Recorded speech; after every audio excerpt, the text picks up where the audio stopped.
This started out being an 8-foot 2x4 that I cut in half and laminated together. I've been using this piece to test turning tools and lathes, but now I'm going to cut it up and make some ornaments out of it. And I'm going to try and include one of these shapes into one of the ornaments. After I break this down, I want to put the pieces in my chuck for turning, so I need to start turning tenons on it.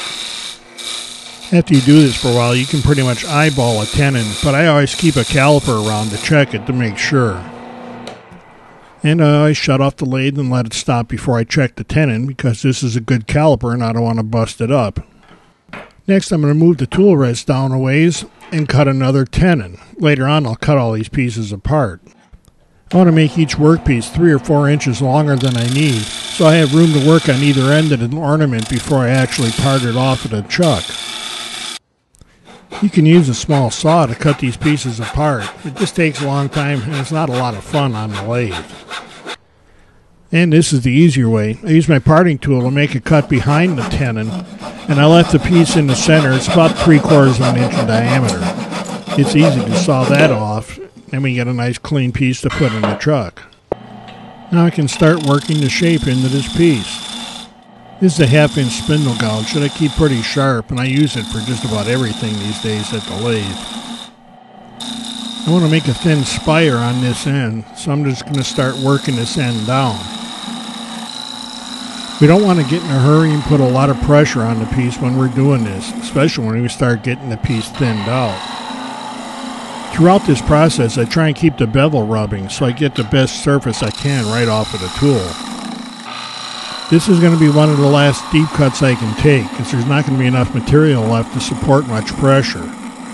From here on out, we got to take it easy and make nice even cuts.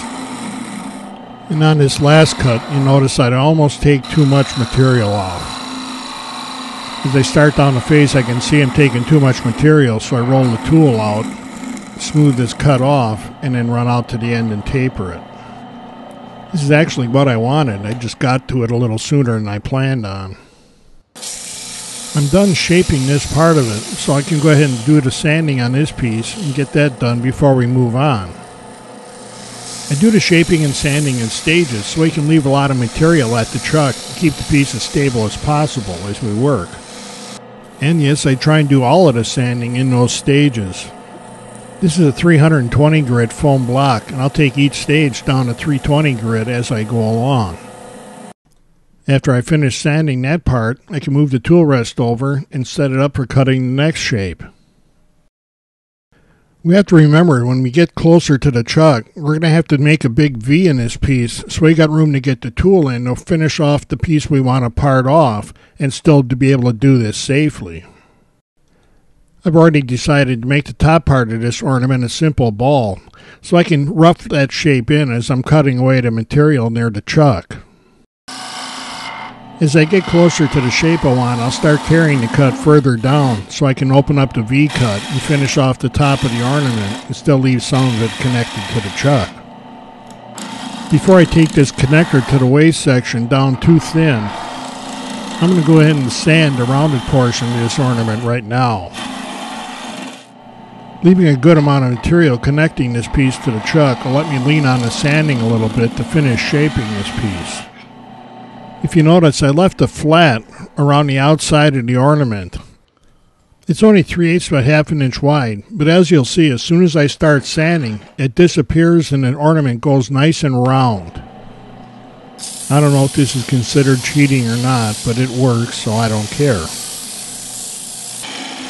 After sanding, I can go ahead and work this down so I can make the final cuts before parting this piece off.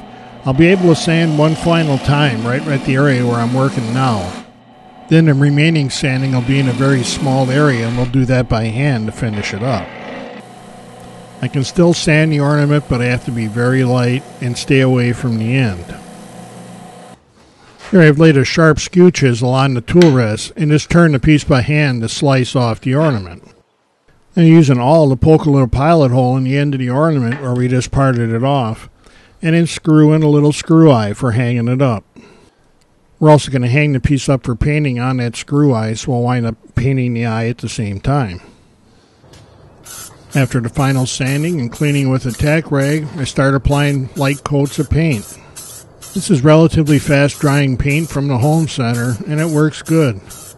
Over the next day or so, I'll just take my time and put a bunch of light coats on it to get it nice and shiny. Some like to put on just a few coats so you can see the grain through the paint, and you can do it however you want with your ornaments. If you make your ornaments with really good wood, you could use a nice clear finish to show the grain fully. And here's the ornament we turned earlier in this piece. And you don't need to spend a whole bunch when you make ornaments. I did all this out of pine on a mini lathe.